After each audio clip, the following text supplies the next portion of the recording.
Hey, what's up, everybody? It's Charles Advanced, and welcome you guys to another episode of the DREAMERSPRO show, where we cover everything from sports, hot topics, classic debates, entertainment, and we give you guys a fresh perspective on things and how we see them. And today we got a pretty interesting update, actually a pretty major update here that we want to get into. But before we get into it, please make sure you like the video and sub to the channel. Be sure to follow me on Instagram. My handle is CTABANZ.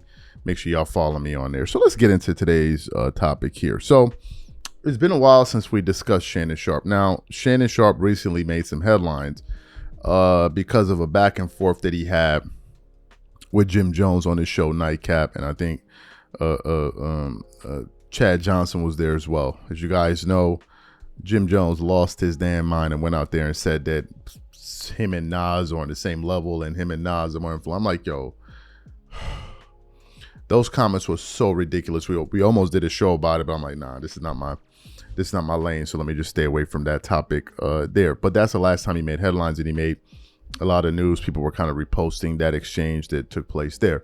But prior to that, Shannon made news for all the wrong reasons. As you guys know, that salacious lawsuit came out where they were suing him for $50 million for some things that went down between him and an OnlyFans model and all kind of crazy stuff. And when the news initially broke, Shannon was still making appearances on ESPN First Take. But I think many of us suspected that it was only a matter of time before him and the show, they came to the conclusion that, look, you can't remain on air while all of this is going down. And then Shannon went out there and put out the public statement where he essentially said that, look, folks, I'm stepping away from First Take to fight some of my legal battles, but I expect to be back by the beginning of NFL season. Now, when he said that, I was one of the people that said, I'm a bit skeptical of Shannon Sharpe returning after the NFL season. I said the likelihood of that happening, I don't think is very high. And then what happened after that, just crazier and crazier audio started coming out. Just crazy things started coming out. So anyway, this morning here, I was going through the internet looking for what to discuss, and I came across some sound from the Dan Le Batard show, right? And Dan Le Batard was essentially discussing Shannon. He was actually talking about Max Kellerman's return to media. But then somehow the conversation veered off into him talking about Shannon Sharpe. And he basically said that he doesn't believe Shannon Sharpe is ever going to return to ESPN First Take. But before we get into his comments, today's video is brought to you by a sponsor, Prize Picks. Prize Picks is America's #1 daily fantasy sports with over 10 million members. Prize Picks makes it easy to get real money action on the sports and players you love.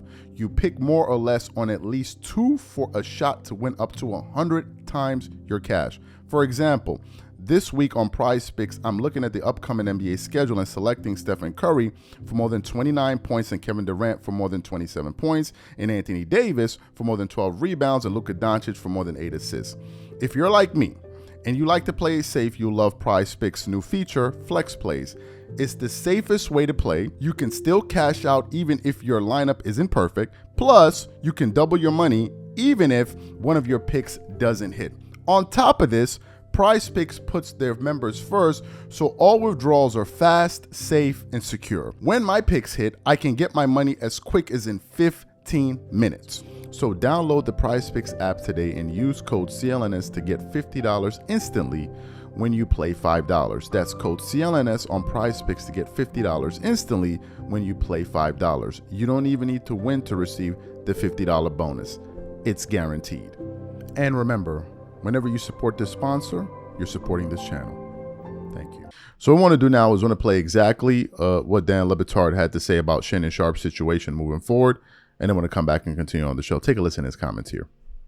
Well, speaking of older, not this old, but speaking of ESPN personalities or people that you grew up on, Stugat, Max Kellerman is about to make his return, and Max Kellerman has been a prodigy in our business since he was 14 years old, and I'd be curious, just people listening to this, what they would think of Max Kellerman leaving First Take, and I guess probably taking some of the nuance with him, because one of the complaints that Stephen A. had about Max Kellerman and getting him fired was that Max was offering context to an argument show when he wanted to do an argument show, And since then, it's become more and more of an argument show. Although I guess we probably all know at this point that Shannon Sharpe is not likely to ever work at ESPN again, right? Like that's not. I don't know. Well, but I mean, I think we can assume. I think we can reasonably assume that Shannon Sharpe would like it to look like he has a chance to return. I don't know that you can be Disney and allow any of what happened there. Does he need to? I mean, it helps to be on that platform during the week, but Stephen A. has made it. I mean, I don't know how many people care about this, but Stephen A. just sort of works independently now. He got the deal that allows him to just be on First Take and then do everything else. And in doing so, First Take has been a giant for a long time. Max Kellerman fell by the wayside, and I think we can say Stephen A. Profited off of his decision there in every way, in a way that was really good for Stephen A. and ESPN, but less good for Max Kellerman. So you heard what he had to say there. Now, I also want to just touch on a little bit of what this report said here from Awful Announcing and just kind of talk about it. So it continues on saying, while Stephen A. Smith remains optimistic that Shannon Sharpe will return to ESPN in time for NFL season, Dan Le Batard isn't buying it. On Tuesday's episode of the Dan Le Batard Show with Stugatz, the former ESPN host suggested it's fair to assume Sharpe won't be returning to the network now or ever.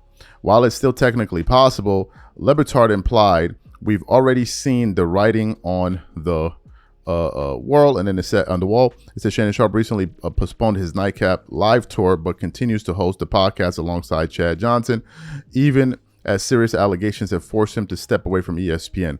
But before everything unraveled, ESPN was even exploring ways to build a show around Sharpe as a possible successor to Around the Horn. That plan never materialized. Just days before the 2025 NFL Draft, a lawsuit. Okay, so we got that part. And then he said what he had to say there. And then it concludes saying, Disney has built a reputation on brand safety and maintaining a family-friendly environment image. Whatever Shannon Sharpe's legal fate, the public spectacle around his situation is something ESPN, by its own risk-averse standards, typically runs from. So you heard what that report had to say. You heard his comments on the matter. What are my thoughts here? I think it's a long shot that he's back before the beginning of NFL season. Is there a possibility that he could return to ESPN? Certainly. For example, if we later on find out that, this is just a made-up story and he ends up winning this legal battle, then I don't see why they wouldn't bring him back. I mean, many people have had their hiccups here and there, but they always found a way. At least some of them have found a way to bounce back and come back stronger than ever. I want to take this from a different angle. Okay, I want to talk about the impact that being on television has had or was having on Shannon Sharpe's career versus him no longer being on TV and how all of that's playing out. When Shannon was making regular appearances on First Take, the fact of the matter is he was much more in the news cycle. This is a fact. Number two, when he was on there, it was allowing him to promote his show to a live audience. He was doing it all the time, which I think was helping him push his brand even further and grow even faster. It's one thing when you're doing a pre-recorded video and you're promoting your content. It's another thing when you're doing live content like they do on television. People are watching live and you're promoting your products, right? It just has a totally different effect. Number three, the way we view, and it's just maybe the magic of television, for whatever reason, whenever people see people on TV, they somehow seem larger than life. Even if you're seeing this person on the internet and they're getting big numbers, it's just a totally different effect it has on human beings when they see people on TV. So the aura around Shannon is different now that he is no longer on television.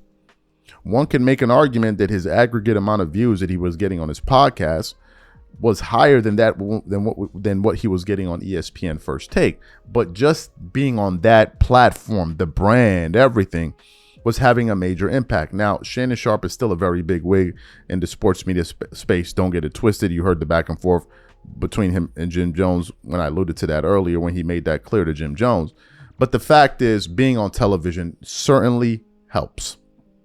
It certainly helps. Now, what are my final thoughts? Do I think Shannon bounces back from this? I actually do. Fact is, Shannon Sharpe is a hard worker, and I think he'll find a way to bounce back. I lost a lot of my support for him because I used to support him a lot. But after that, damn Michelle audio and just the ratchetness, he lost me, right? He lost me. I thought that a lot of the things that he was doing was beneath him, and his stature was beneath him. I felt like a lot of those things were unnecessary. You didn't need those extra amount of views. And I just thought that it was, you know, it was just something that didn't resonate with me any longer. For some people, they still loved it. But for me, it was just something I couldn't resonate with. So he lost me, you know, over time. But that doesn't mean he's not going to bounce back. And I have confidence that he will.